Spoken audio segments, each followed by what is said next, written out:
Welcome, foolish mortals, by the pricking of my thumbs. Something wicked this way comes. Then rang the bells both loud and deep.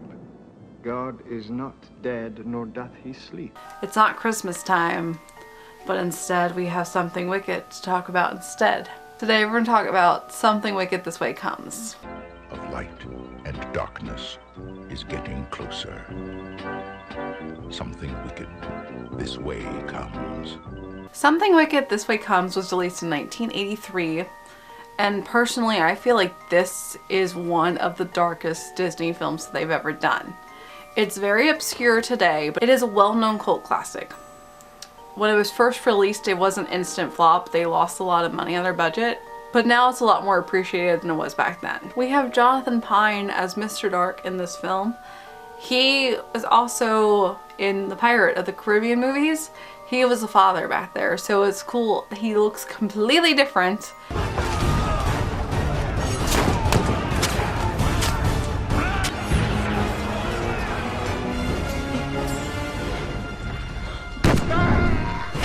In a span of 20 years that it was made, but it's still cool to connect the characters again and the actors between different Disney films.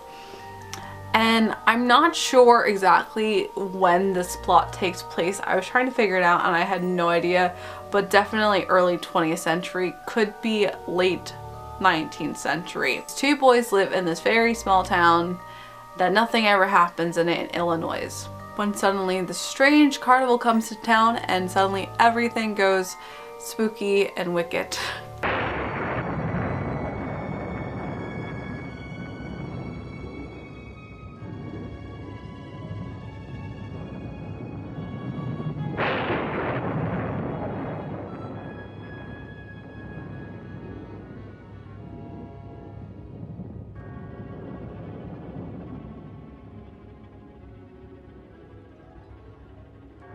Come on.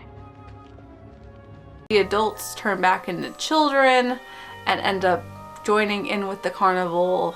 They're trying to capture people, and there's a lot of entities that are not good. There are definitely a lot of dark entities, and the two best friends have to solve the mystery and also defeat Mr. Dark and return everything back to normal.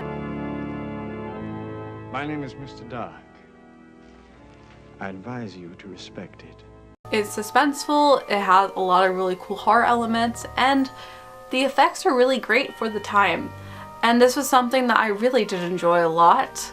I saw it previously before, and it's sometimes hard to understand, but once you rewatch it, then you pick up little things here and there, so they did a really interesting job. There is a unique fact, however, that when they were testing this movie out, the original scenes they shot, some of them didn't test well with the audience. So there's a couple scenes toward the end, mainly the mirror scene, where the boys are a year older than they were before, and you can see the changes because when you're growing up, you change really quickly compared to you looking pretty much the same in your 20s. I do really love this film though, and I feel like this needs to get a lot more recognition. Like I said, it's a cult classic, but it's still nowhere as famous as other cult classics are. Disney pushes this under the rug, I feel like, because it's so different from their family-friendly image that they talk about today. And it's also based on a book by Ray Bradbury, who is a very, very famous author. So it's interesting. I haven't read the book. I don't know how different it is from the movie, but I'm sure the book is still better than this, even though this is fantastic itself, so the book must be fantastic as well. But I highly, highly, highly, highly recommend this film. This is definitely one of my favorite Halloween obscure films to check out. Tomorrow we're gonna change direction a little bit and talk about Jim Henson's Labyrinth. So you can stay tuned, and as always, I hope you have a magical day, and I will see you real soon.